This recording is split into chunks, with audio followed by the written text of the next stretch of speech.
Hello and welcome back to the wild.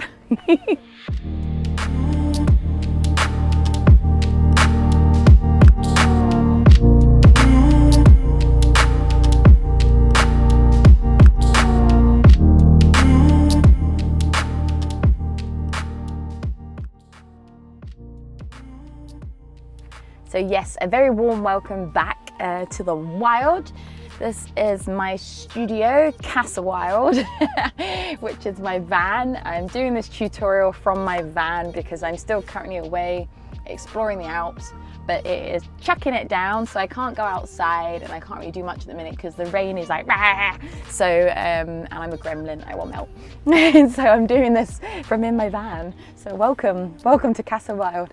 So as promised, I have put together a tutorial about how to edit in Lightroom, and this episode is going to be about landscape photography. So that is the plan. I am actually going to break it into two parts just because it went on for far too long and I thought I can't concentrate for 4 minutes, so I don't know how you're going to concentrate for 40 minutes, so I've broken it up. So I'll do an example now and I'll give more detailed examples in the next one. I've just got a few bits to talk about first before we get editing. So let's talk about those prerequisites. Okay, so let's talk about the prerequisites to editing in Lightroom the wild way. So how I go about my photography and editing is keeping everything simple. Natural and simple is the key, in my opinion. I don't like to heavily edit. I don't use Photoshop. I don't add or take away anything that was or wasn't there. I like to keep it as it was on the day because something moved me on that day when I took my picture. So I want to keep that. I want to show that. I don't want to change that. So with that in thought and with that in mind, before you go into editing, before you bring all your things into Lightroom, you want to think about having a cake. And you've gone out, you've taken your pictures, shoot them in RAW. You want to get all those beautiful details you can from that moment. You've gone out to take the effort to get the picture and you want to then put that and maximize it. So shoot in RAW. That's my point number one. Point number two is take a lot of time in setting up your camera.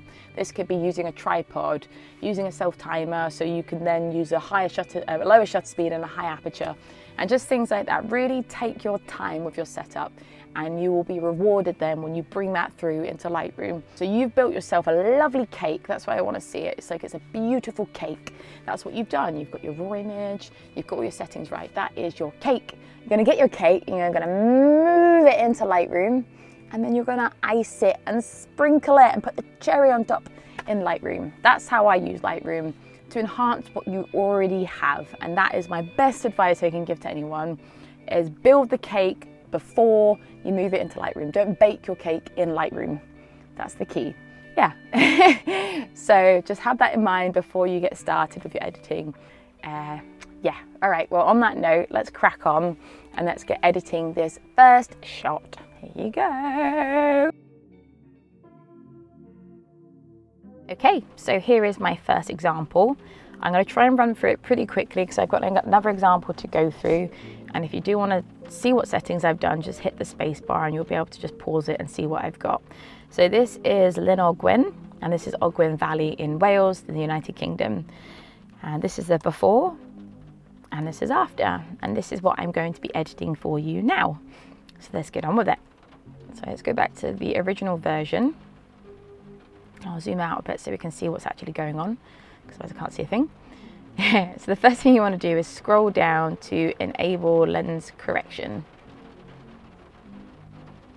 And you want to hit your camera there. And as you can see, that just changed a bit of distortion and the light of the image, or the exposure, I should say. Probably do the vignetting as around the edges. And then we're going to go back to the cropping bar, which is this one here, the second one down. And I'm just going to hit auto for the minute because I want to use the horizon as my level. But I believe I was shooting for Llyn Ogwen, but I forgot about the horizon. So I'm just going to hit auto for the minute and just see what Lightroom does for me. And Lightroom has gone with the horizon because it makes more sense than what I did. So I'm also going to crop this down because there's a lot of rock here. I'm going to crop this to 8.5 by 11 just for the sake of this. And then I'm going to make sure I've got enough sky, enough of this rocky bit, but main thing is Llyn Ogwen here. and that looks good to me, so I'm going to hit enter on that. I'm not going to edit with it fitted there because I find that really confusing to look at. I'm just going to zoom out a bit because I find it easier to edit when I've zoomed out just a little bit. So that's perfect right there. Okay, so the first thing I'm going to do is reduce the exposure, as that's how I shot it on the day, or that's how it was on the day. I just shot it higher so I can get the details of the valley. So I'm just going to reduce the exposure for a little bit for the minute. In terms of contrast, I probably add a touch, but not crazy amount, because I don't like over contrasted images. I deliberately shoot in chromatic chrome, or is it cinematic chrome? I can't remember what it's called. But that reduces contrast and saturation, and I prefer to do that because when I bring it into Lightroom, I find it's easier to work with. If you have something that's heavily contrasted, I find it very difficult to edit afterwards, like softness. So that's why I use those settings on my camera. Highlights we're going to reduce so it brings out the detail more, the tones in the sunset. Shadows, I'm going to increase a little bit for the minute as we've reduced the exposure.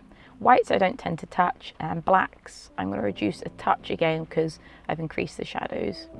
I'm not going to use a point curve, I don't particularly like it, I just prefer to do it all in here. So for me, I've just stuck with this bit up here. So let's move down to colour. So I'm going to increase the temperature. This will look like if you decreased it, but we want the yellow, we want the warmth, so we're going to increase it a little bit. So I'm going to put it up by a couple of hundred. And that looks good to me. And the key thing is to keep it natural, as I've said, simple and natural. And every now and then I will go back to the original image and just check how I'm editing it to make sure it is in keeping with character, because that is important to me. And let's just have a look at the magenta and green slider. I'm just going to reduce it a touch, but not change much to that. I will increase the vibrancy as the setting I shoot with reduces it. But I will decrease the saturation, because I don't want it to be heavily saturated, as I do not like that look. So onto the color mixer. I'm not going to touch anything because I actually really like the tones of everything in this image. The only thing I am going to change is just to increase the saturation of the blue down here of Lynn Ogwen itself, just by a bit. You could, if you wanted to, change the color or the tone of the actual water itself, but I don't want to do that. I want to keep it as it was. So we're going to increase the saturation a touch.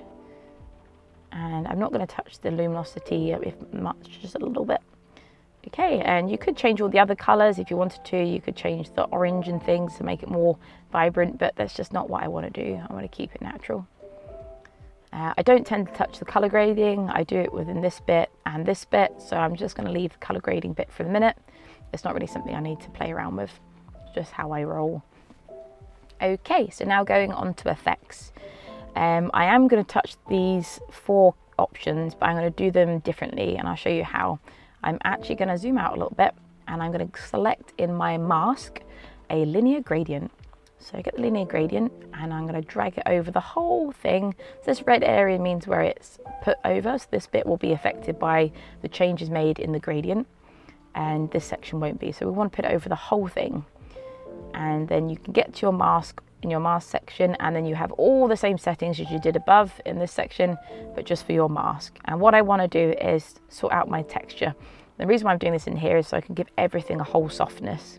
So I'm going to increase my clarity by a +4, not a lot, and then reduce the texture, not too much because it just becomes blurred, and not too much either because that just goes crazy. So I just want to reduce it a little bit just to give it a softness.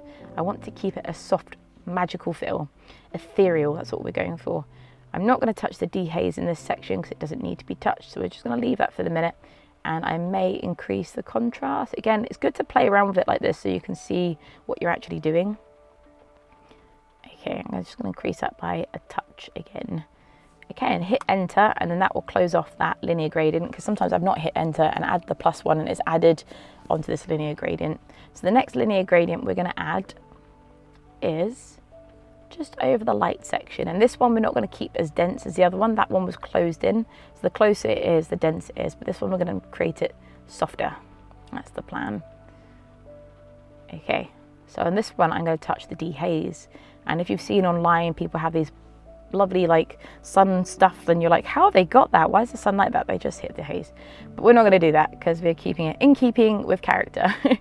So I'm just going to reduce it a little bit for the softness, because I want to keep this line here as well of the sunset over the mountain, and I'm going to reduce the clarity, and I'm going to reduce the texture.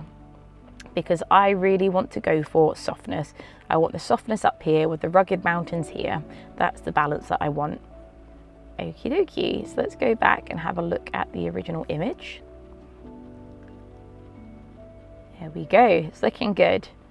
I think I'm going to reduce the shadows, particularly in this area just a little bit, because I want it to be dark. And just see what this looks like if I increase it now. I'm going to keep it dark.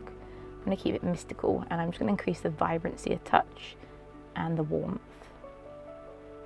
Okay, I'm happy with maybe a bit too much. Okay, and that's that. That's all I'm going to do to this image. So this is our image number 1 done. As I said, I like to keep it simple. This is before, this is after, and that's all I've done. I've kept it darker. I wanted to keep that sunset vibe. If anything, I've probably increased that too much now. I want to keep that sunset vibe. I want a sense of softness and darkness over here. So that is image number 1. Yeah, so I hope you like that. And yes, let's go to example number 2.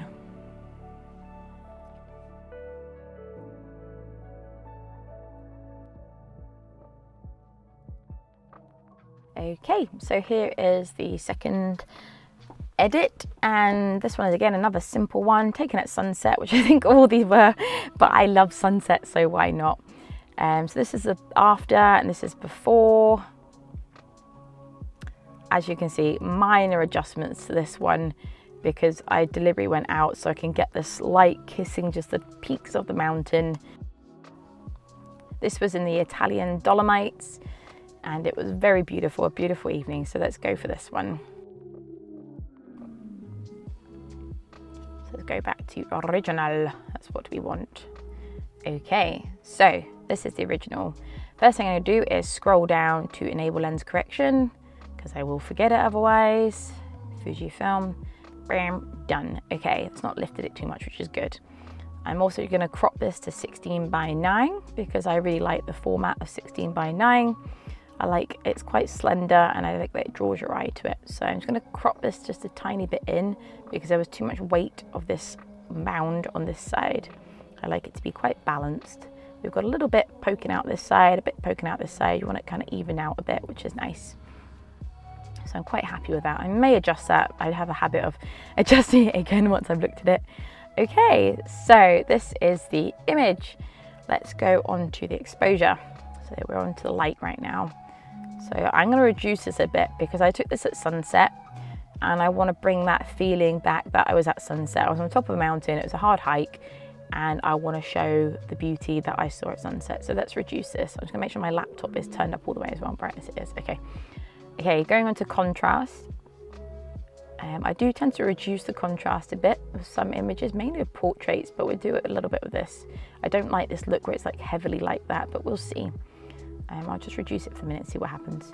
Highlights, we're just gonna pop a little bit up. Shadows, I'm tempted to leave this dark, but I'll lift it for the minute because we can do that another way. I didn't do this shot bracketed because these clouds were moving quite fast and it wouldn't have worked, unfortunately. And then I'll leave the whites, blacks, again, I probably just leave them as they are, not too much doing to them. I won't touch the point curve, I don't like it. Let's go on to colour. So there's a lot of blue in this image, but I quite like that. So I'm just seeing what works well. As it was shot at 6,100, I'll lift it a tiny bit, but that's it. Magenta in the green scale, again, that was at 15. I'm going to pop that up a little bit actually because that was quite nice at 17. Vibrancy, okay, so this is where I want to just adjust things alone in the colour mixer. This blue is quite punchy for me anyway. So what I'm going to do is I just want to reduce that a little bit so it's not too punchy, and then go back to my main vibrancy and turn everything up and just see how it looks. And reduce the saturation. I don't like overly blue images. So we'll probably pop it about there. I'll just see what the saturation looks like and the luminosity with that. Okay, let's just go back to the original image and see what it looks like. Okay. Okie dokie, we'll leave that as it is. Just gonna put a little bit more on the orange, I should say. think that actually impacts anything. So it's always good to test it with the luminosity like this, and you can see what areas are impacted by that color mixer option, because I can sometimes never see what it is. Okay, I'll put it there, that's fine. Imagine there might be some reds in there. There is. So just pop that up a little bit as well. Okay, cool. So what I'm going to do now is I will go into my effects and I will add vignette. I quite like it for this because it's already kind of got its own natural vignette and darkness, but because it's like a nice oval shape anyway, if you add a bit of vignette to it, it kind of makes it focus on this area anyway, which I'm kind of wanting. I want the darkness, I want the sunset, I want the focus around this bit, but I will adjust the mid-tone. So what this does is, if I do a heavy vignette, you will see, this just makes it where your mid area is, sorry, not mid-tone, midpoint is. So we'll probably do it about there. And I recommend doing this, like put your vignette up high, and then just you can adjust it then so you can actually see what you're actually doing, because otherwise you have no idea what it is. And we'll have a look at the roundness. I'm going to bring the roundness in a little bit that way, and feather it's important because you don't want it to be like bam. And I'm going to feather it, and then I will reduce the vignette to where I actually want it to be, which would be about there. Cool, happy with that, happy days. Details, we will add this accordingly afterwards. So we should now go on to our linear gradients. I love a linear gradient. We'll add a whole linear gradient over the whole thing. Again, make sure that you've got this one nice and dense and the red bit is over the bit you want to change. With this, we'll just see what the dehaze looks like. Quite lights that on that, so I'm going to increase the dehaze a little bit. It just brings out the punchiness of everything. Clarity, yeah, I'm going to put that up a little bit. Texture, yeah, I'll do that a little bit.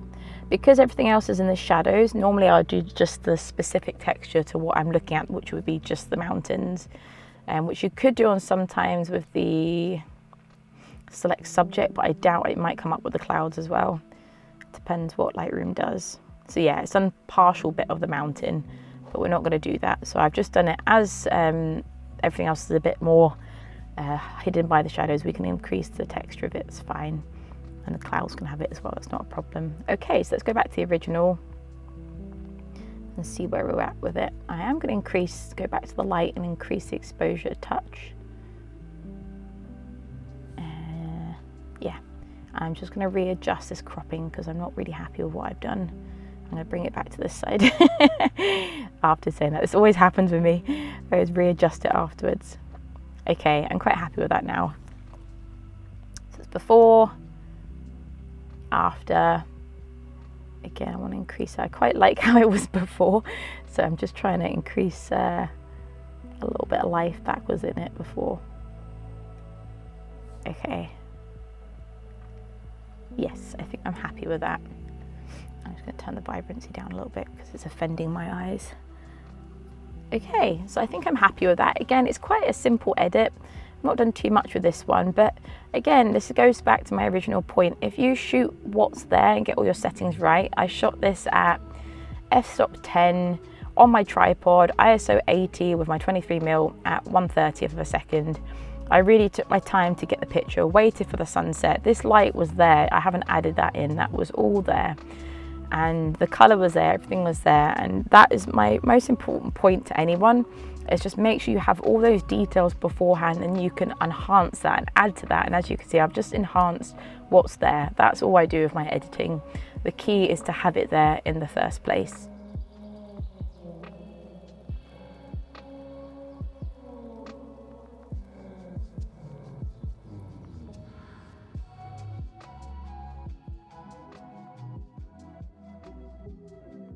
Okay, and we are done for now. There's still another part to come. I hope you've enjoyed this tutorial so far. It's very simple. As I've mentioned, that's how I go about my photography. It's fundamentally who I am. I'm living in a van. I keep it simple. I like to just highlight what I saw and keep those images real. That's just my style. And yeah, I don't feel like you need to enhance the world. It's beautiful as it is. So yeah, I hope you've liked it. And I have more on the way, more edits on the way, so I hope you enjoy those as well. This is just the first part. Just wanted to talk about a few bits first. and then we would go on to those pits as well. Okay, well, thank you very much for watching. Keep an eye out for the next one. Stay you, stay awesome, stay wild, stay free, and I will see you on the next part of this tutorial. Bye for now. Bye bye.